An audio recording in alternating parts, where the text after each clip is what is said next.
আজকে আমরা একটা খুব গুরুত্বপূর্ণ বিষয় নিয়ে কথা বলবো, যে টপিকটার নাম হলো কর্মদক্ষতা। কর্মদক্ষতার মাধ্যমে আসলে তো মূলত কি নির্ণয় করা হয়, কোন যন্ত্রটি ভালো বা কোন যন্ত্রটি খারাপ, কোন যন্ত্রটি ব্যবহার সুবিধাজনক এবং অসুবিধাজনক ইত্যাদি আমরা নির্ণয় করে থাকি কর্মদক্ষতার সাহায্যে। কর্মদক্ষতাকে ইংলিশে বলা হচ্ছে ইফিসিয়েন্স।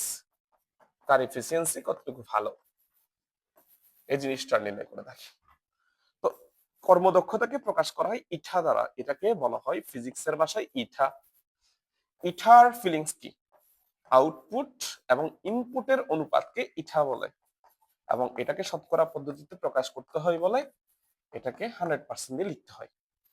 এখন কথা হচ্ছে, এই আউটপুট ইনপুটের বিষয়গুলো বুঝতে হলে আগে আমাদের বুঝতে হবে সিস্টেম সম্পর্কে। প্রথমে আমাদের জানতে হবে what's the meaning of system. সিস্টেমটা আসলে কি? সিস্টেম বলতে আসলে কি বোঝাই? যেখানে পরীক্ষা হবে, যেখানে নিরীক্ষা হবে, যেখানে পর্যবেক্ষণ হবে, তাকে বলা হচ্ছে কি? সিস্টেম। তাহলে বলি সিস্টেম কাকে বলে?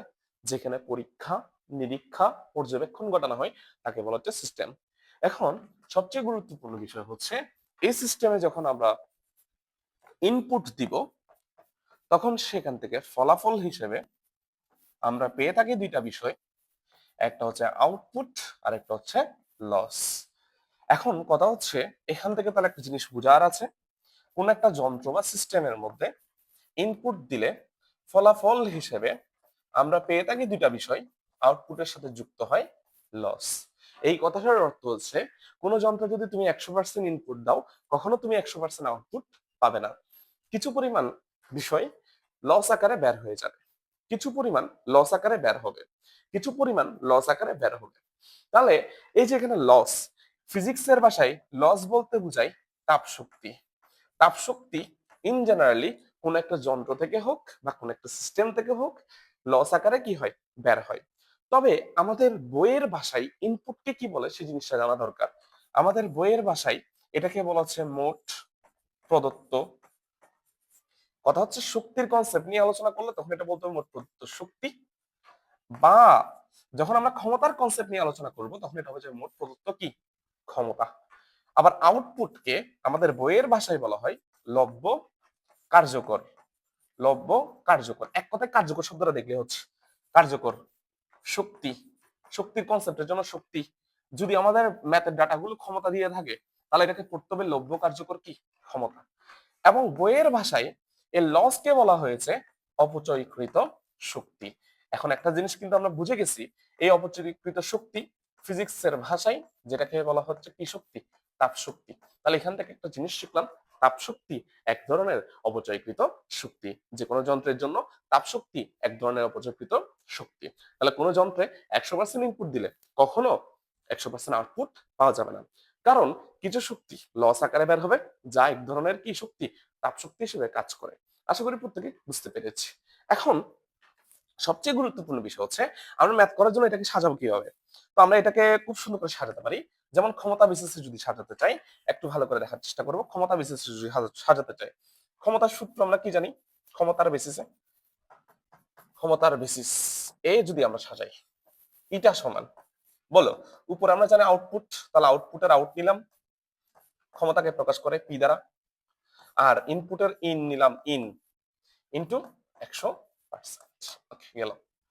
আচ্ছা, এই জিনিসটাকে চাইলে আমরা আউটপুটের জায়গায়, কোনো কারণে আমাদের প্রশ্নের মধ্যে আউটপুট দেয় নাই, আমাদের প্রশ্ন দিচ্ছে ইনপুট আর লসের পরিমাণ, তখন আউটপুটের পরিবর্তে এই যে আউটপুট আছে না, এখানে আউটপুটের পরিবর্তে আমরা চাইলে কি লিখতে পারি? এই যে এই ইকুয়েশনটাকে যদি আমরা সামারি করার চেষ্টা করি, এখান থেকে যদি আমরা আউটপুট বের করতে চাই, তাহলে কি লেখা যাবে দেখো তো? ইনপুট, এই যে লসটা এই পাশে চলে গেলে কি হয়? মাইনাস কি? লস। তাহলে আমরা লিখতে পারি কি বলো সবাই? Output equal to input minus কি? লস। দ্যাট মিনস এখানে যে আউটপুট আছে, এই আউটপুটের জায়গায় আমি লিখতে পারবো P in minus loss, minus কি? লস। নিচে হচ্ছে কি? পি ইন ইনটু কত পার্সেন্ট? 100%। আর কেউ যদি এগুলোকে বাংলায় লিখতে চাও, বাংলায় লিখতে চাও, দেখি মুখে মুখে বলি, আউটপুট মানে কার্যকর ক্ষমতা, তাহলে লিখবো কি? লব্য কার্যকর ক্ষমতা ডিভাইডেড বাই মোট প্রদত্ত ক্ষমতা। এটা কি লিখবো? মোট প্রদত্ত ক্ষমতা মাইনাস অপচয়কৃত ক্ষমতা ডিভাইডেড বাই মোট প্রদত্ত ক্ষমতা ইন্টু 100%। বাট ইন জেনারেলি আমাদের গাইডগুলোতে আমরা যখন ম্যাথ সলভ করবো দেখা যাচ্ছে এইভাবেই করে, এই সমীকরণ দিয়েই ম্যাথগুলো করানো হয়েছে। দ্যাটস ওয়াই আমরা এভাবে শিখি, উপরে বসে আউটপুট, নিচে বসে ইনপুট, উপরে বসে আউটপুট, নিচে বসে ইনপুট। বাট কখনো কখনো দেখা যাচ্ছে কোন একটা প্রশ্নের মধ্যে আউটপুট দেয়া থাকে না, দেয়া থাকে ইনপুট এবং লস। তার জন্য আমরা ম্যাথটা করতে পারি আউটপুটকে চেঞ্জ করে ইনপুট মাইনাস লস দিয়ে লিখতে পারি। দ্যাট মিনস এটা হচ্ছে ক্ষমতার বেসিসে কর্মদক্ষতার সূত্র। এই দুইটা সূত্র মাথায় রাখলে চলবে। আমরা ক্ষমতার বেসিসে কর্মদক্ষতার সূত্র শেষ করলাম। একইভাবে আমরা চাইলে শক্তির বেসিসে কর্মদক্ষতার সূত্র লিখতে পারি। তাহলে কার বেসিসে লিখবে এবার? শক্তির বেসিসে। শক্তির বেসিসে ইটা ইকুয়াল টু উপরে আউটপুটের আউট, নিচে ইনপুটের, নিচে ইনপুটের ইন, নিচে ইনপুটের ইন। তাহলে এই যে ইন লিখলাম, ইন। এখন সবচেয়ে গুরুত্বপূর্ণ বিষয় হচ্ছে শক্তিকে ইংলিশে বলা এনার্জি। এনার্জির কি দ্বারা প্রকাশ করতে হবে? E, E out divided by E in into 100%।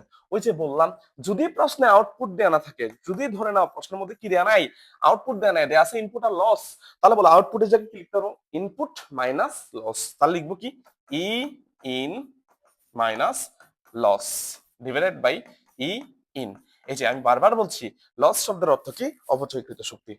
সবাই একবার ভালো করে দেখি, লস মানে হচ্ছে কি? অপচয়কৃত শক্তি। ইন মানে হচ্ছে কি? মোট প্রদত্ত শক্তি। তাহলে এভাবেই আমাদের শক্তির কনসেপ্টের ম্যাথ গুলো কর্মদক্ষতার সাহায্যে বের করতে হবে। তাহলে কর্মদক্ষতা সূত্র শক্তির বেসিসে কি? এটা equal to E out by E in into 100%। আরেকটা সূত্র হচ্ছে যদি আউটপুট দেওয়া না থাকে বা লব্য কার্যকর শক্তি যদি দেওয়া না থাকে, মোট প্রদত্ত শক্তি দেওয়া থাকলে কিভাবে করবো? মোট প্রদত্ত শক্তি মাইনাস অপচয়কৃত শক্তি ডিভাইডেড বাই মোট প্রদত্ত শক্তি ইনটু 100%। তাহলে শক্তির বেসিসে যেমন সূত্র দুইটা, ক্ষমতার বেসিসে সূত্র হচ্ছে কি? দুইটা। শুধু প্রশ্ন দেখতে হবে আমাদের প্রশ্নের মানটা কি শক্তির মান দেওয়া হয়েছে নাকি ক্ষমতার মান দেওয়া হয়েছে। এভাবে করে আমাদের ম্যাথগুলো সলভ করতে হবে। সবাইকে ধন্যবাদ।